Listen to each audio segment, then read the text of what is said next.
bankroll management, and the number nobody has. A bettor covering 53% of their spread bets is doing well. At -110, break-even sits at 52.381%, so 53 clears it, and it beats what most people manage across any sample worth the name. The stake that compounds that advantage fastest is 1.3% of the bankroll, which sits below almost every number in circulation. That gap is where the arithmetic and the advice part company. Next, what Kelly returns at -110. John Kelly published the formula in the Bell System Technical Journal in 1956. It takes the net odds, the win probability, and the chance of losing, and returns the fraction of a bankroll that grows fastest over time.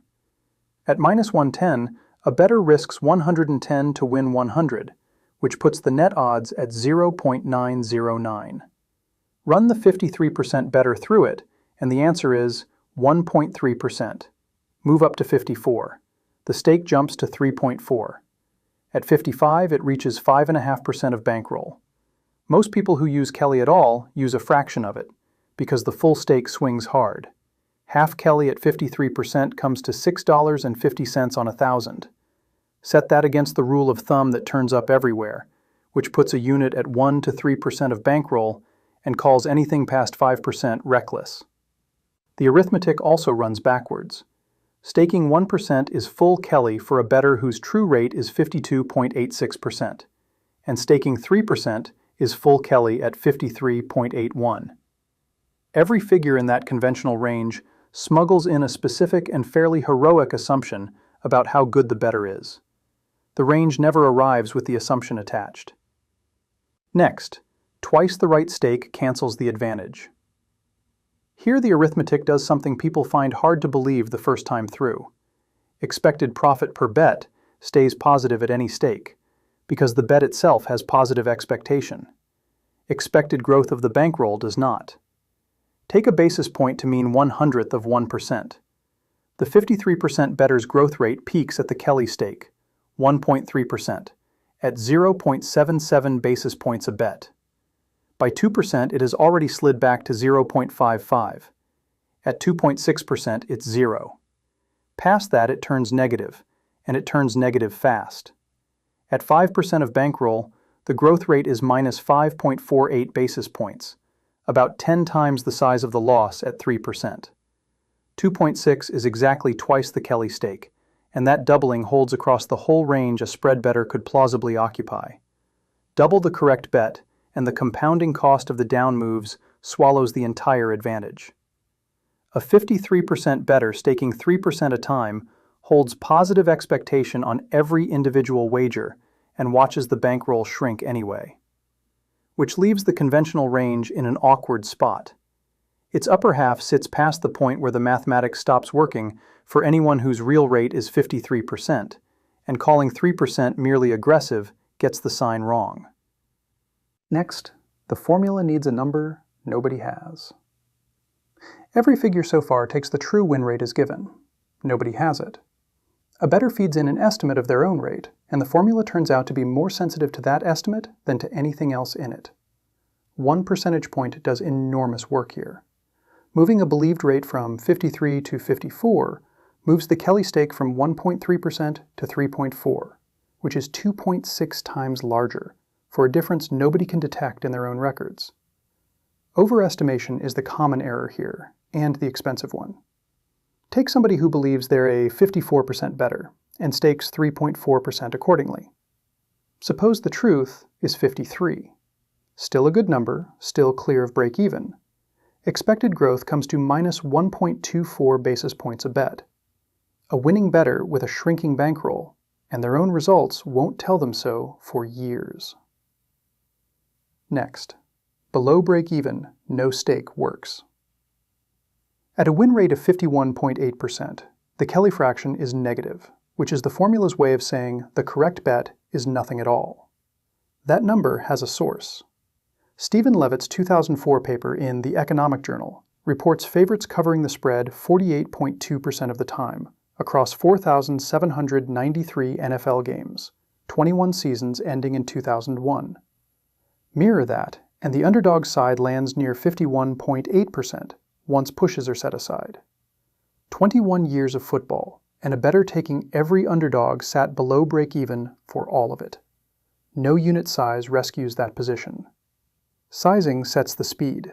It can't manufacture an advantage that was never there, and a smaller unit only buys a longer descent. Good money management protects a bettor who has an advantage, and for a bettor without one, it works as a payment plan. Next, flat stakes against a fixed fraction. Two systems travel under the same name and behave nothing alike. Flat staking means the same dollar amount every time, $20 a bet out of 1,000, held at 20 through whatever comes. 50 consecutive losses at that rate empty the account exactly. A fixed fraction means the same percentage of whatever's left, recalculated as the balance moves. At 2%, 50 consecutive losses leave 36.4% of the money. Losing runs can't bust that bettor, because each bet is smaller than the last, and the balance approaches zero without ever arriving. Which sounds reassuring until the return trip. Climbing back from 36.4% takes a gain of 175%, because the arithmetic of recovery is steeper than the arithmetic of decline every time. Variable staking is the third option, 2 units on a strong play and 3 on the best bet of the week. Doing that properly means knowing how good each individual bet is, and no record a bettor can assemble supports a claim that fine. Next, how big the swings get. Across 100 bets at a flat unit, the 53% bettor's expected profit comes to 1.18 units. Standard deviation across the same 100 is 9.53. Those two numbers, side by side, are the whole problem. Two standard deviations put a perfectly ordinary 100-bet stretch anywhere between minus 17.9 and plus 20.2 units, against an expectation of 1.18. Noise outruns signal by roughly 8 to 1, which means a bettor reading their own results after 100 bets is reading almost entirely noise. Losing runs are worth counting rather than guessing at. For a bettor winning 53%, the chance of hitting at least one run of 8 straight losses is 31.3% across 300 bets, and 71.9% across 1,000. None of that arithmetic stops a run of 8 from feeling like the end of the world while it's underway. Next, 25,000 bets. So how many settled bets before a record establishes that a bettor is beating the vig rather than running warm? A 95% confidence interval around an observed 53% has to narrow to less than the 0.619 points separating 53 from break-even. That happens at roughly 24,971 bets. Call it 25,000. At 5 bets a week, that arrives in 96 years. At 20 bets a week, in 24 years. 50 a week is heavy volume by any standard, and it still takes about a decade. That is also the limit of everything said here. Every figure in this analysis is anchored to a win rate of 53%, and the arithmetic just described says no bettor can establish their own rate inside 25,000 settled bets. The input the whole calculation runs on is the one number nobody in that position actually has.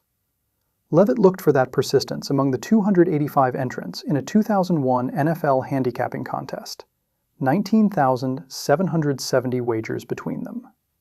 He found none. The spread of outcomes matched independent coin tosses, and how a bettor had done through the first half of the season was no guide to the second. Next, what an empty account proves. The usual counsel after going broke is to separate genuine variance from mistakes before deciding what comes next. That separation can't be made. From inside a losing run, a bettor with a 53% advantage and a bettor with none look identical, and they keep looking identical for years.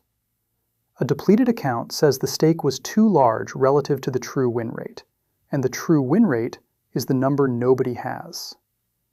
Everything after that is a story fitted to a result. If this was useful, hit the like button and subscribe. The full analysis with sources is at LoserWins.com.